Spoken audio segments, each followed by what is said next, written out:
The armed forces of Russia and Ukraine reported some updates from the frontline conflict.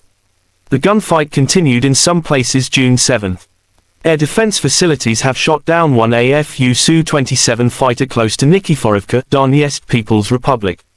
One Ukrainian MiG-29 fighter has been shot down near Lubitskoye, Zaporozhye region. Air defense facilities have intercepted 24 projectiles of HIMARS, Uragan and Olkha multiple launch rocket systems according to Igor Konashenkov, the Russian Federation Defense Ministry spokesman. In addition, 22 Ukrainian unmanned aerial vehicles have been intercepted close to Donetsk, Verkhnetoretskoye, Gornyak, Donetsk People's Republic, Verkhnekamenka, Kremennaya, Makeyevka, Lugansk People's Republic, Ilchenkovo, Inzhenernoye, Zaporozhye region, Sadovoye and Golaya Pristan, Kherson Region.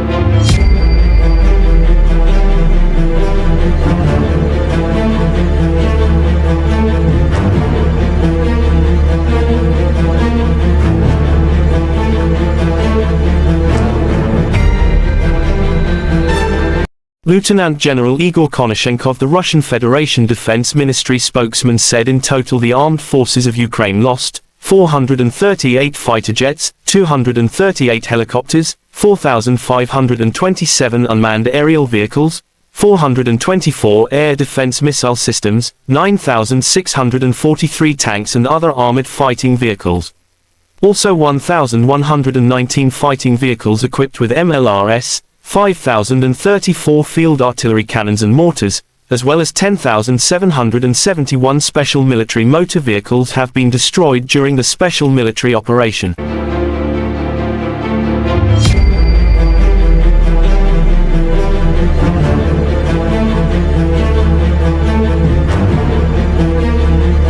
The other side from Kyiv, the armed forces of Ukraine in an official statement June 7 said Russia lost 880 servicemen within a single day, including one Su-24 fighter jet, 13 tanks, 17 armored fighting vehicles as well as 37 artillery system units and 7 drones.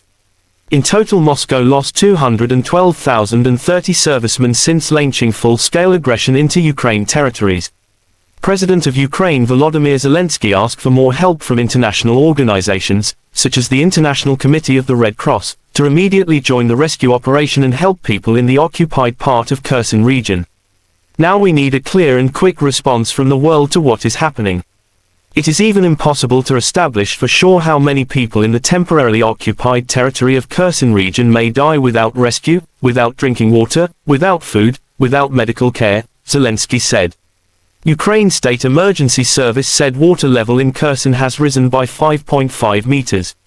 The water level in Kherson has already reached 5.51 meters, Ukrinform reported, citing the State Emergency Service. The city was partially flooded after the destruction of the Kakhovka Dam. Russia and Ukraine conflict has been lasting for 470 days. There is still no peace settlement between two sides. Terima kasih sudah nonton. Jangan lupa like, subscribe, dan share ya!